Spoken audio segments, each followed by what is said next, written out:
Okay, in this video, I'm gonna talk about intrinsic carrier concentration.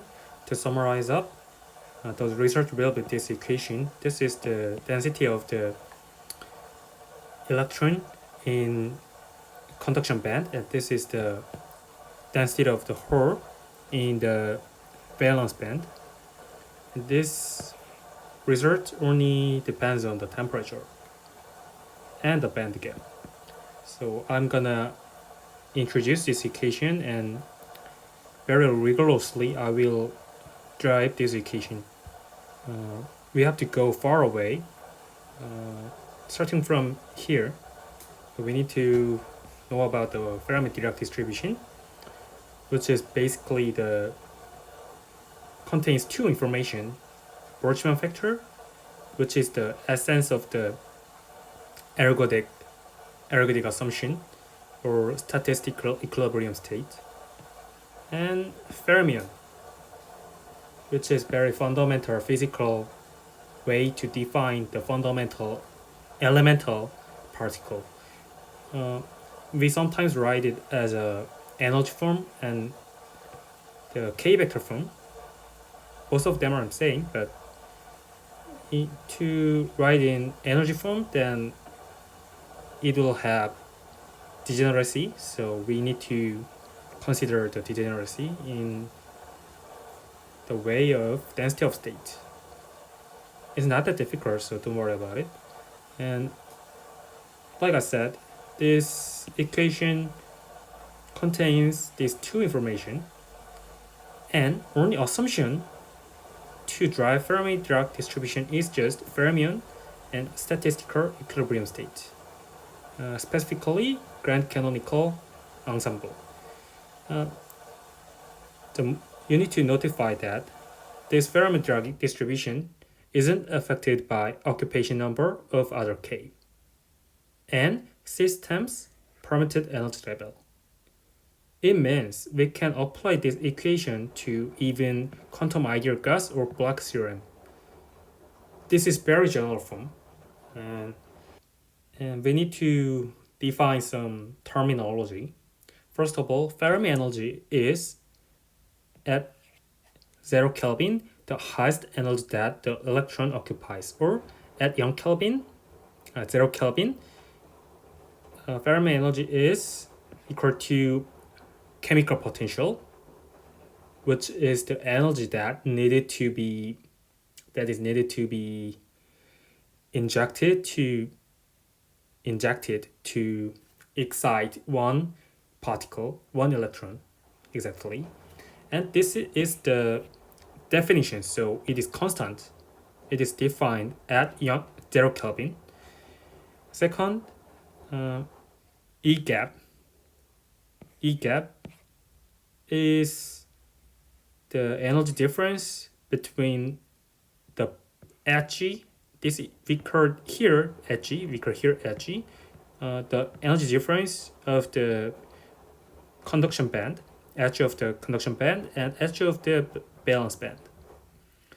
And usually, phonon's wavelength is too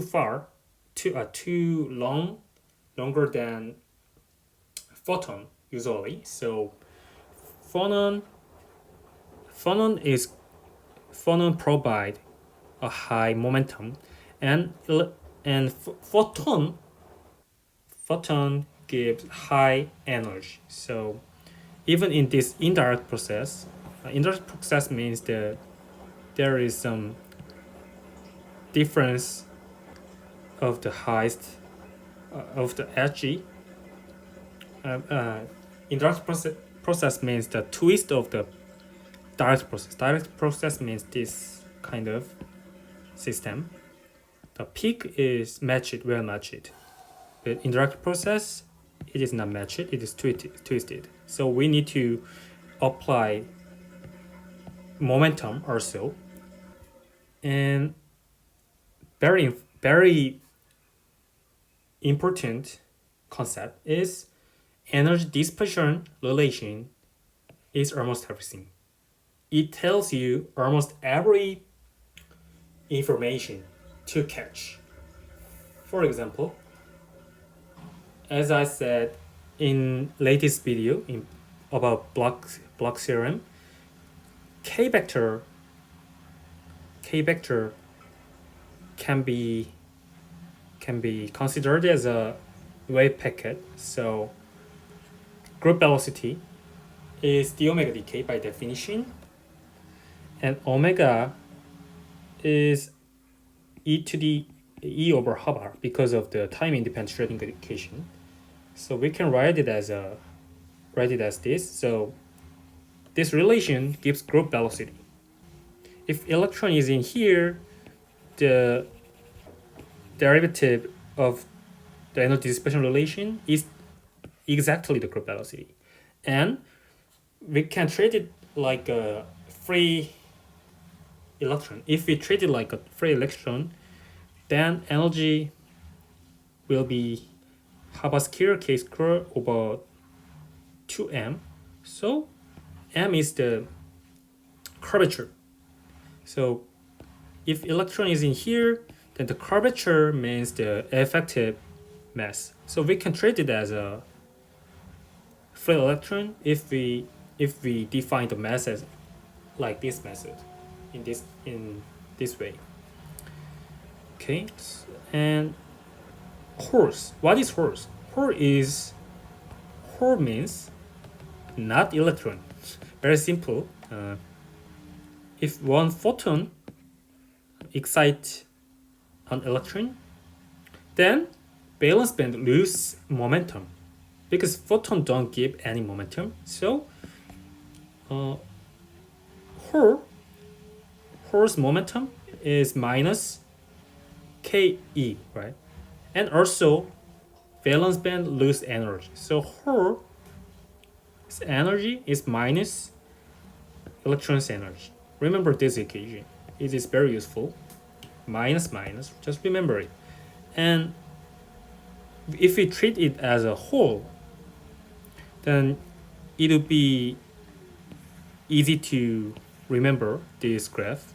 This is electron's energy dispersion relation. Then this will be the Hall's dispersion relation from this very useful equation. Okay, just remember this picture and this equation.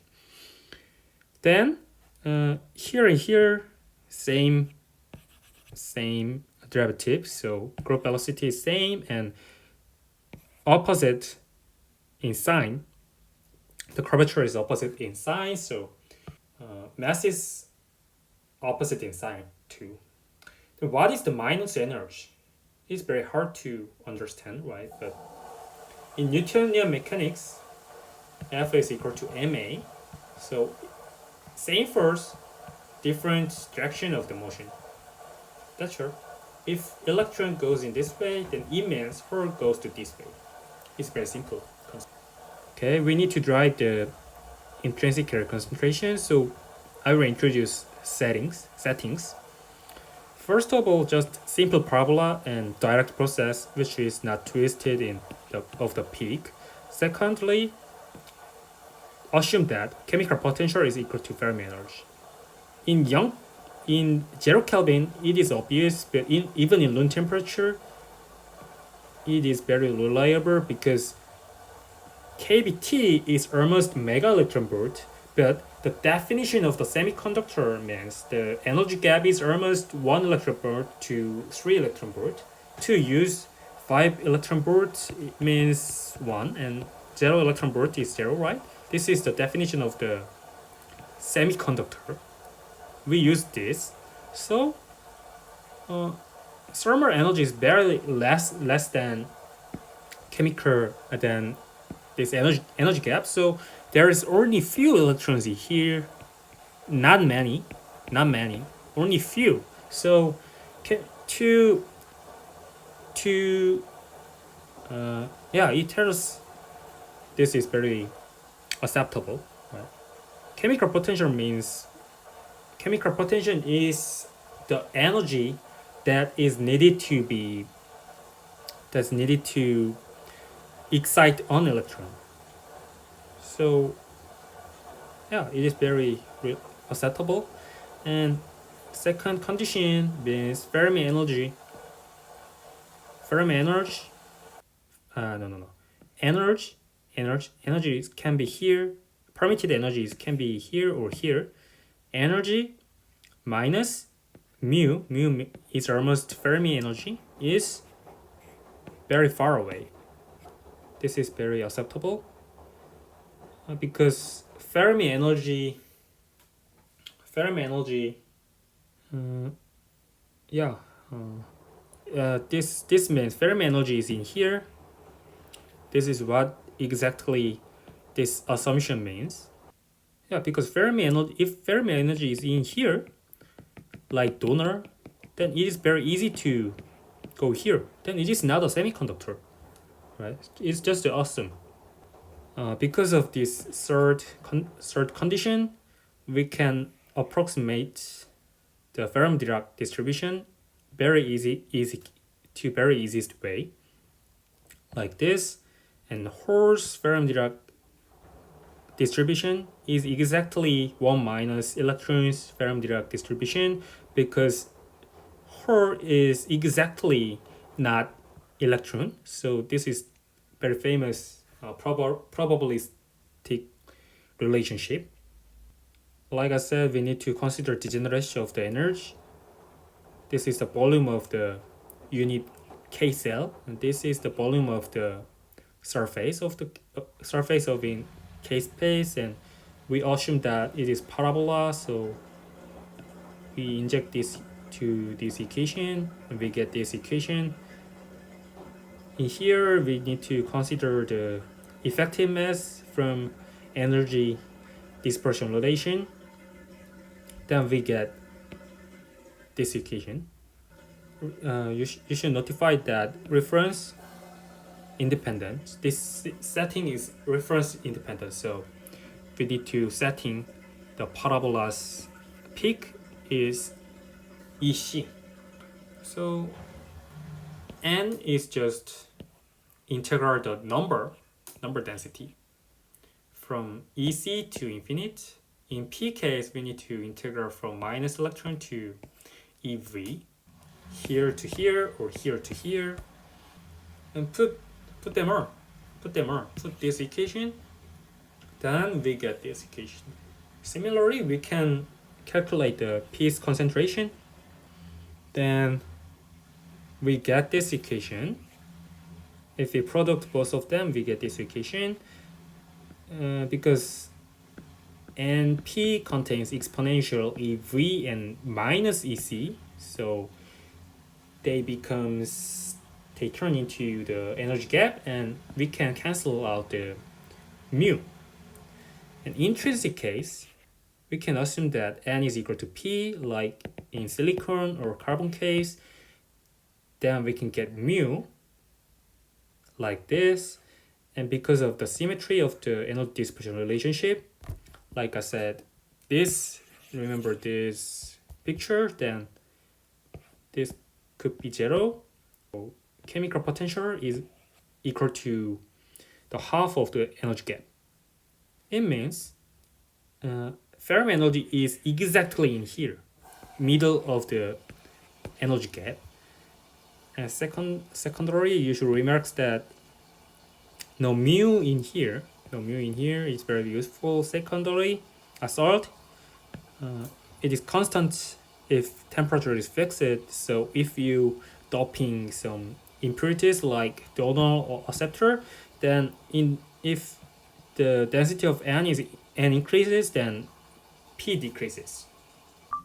Okay, from here I want to talk about why in PN junction only forward bias admit current, not about reverse bias doesn't admit any current.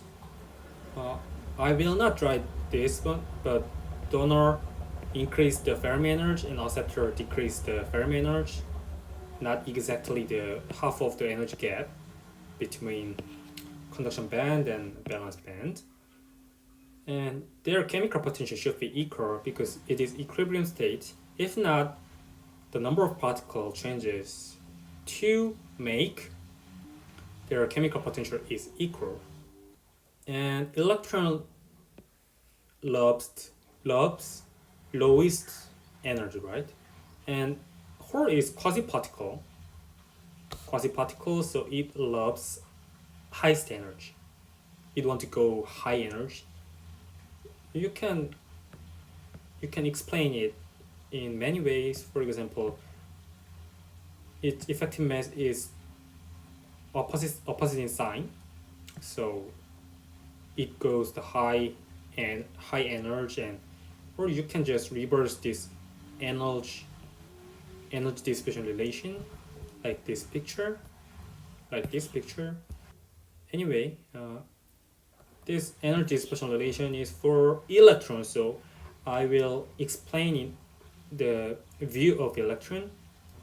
If we give 5 volts to P junction, then their potential energy will be decrease because this Q is minus E, so it decreases the energy level, so it alleviates the slope, it relaxes the slope, it relaxes the amount, right? So it is hard to overcome. So electron can move this way, but in reverse bias, it maximizes the slope between P and junction, so it is hard to go.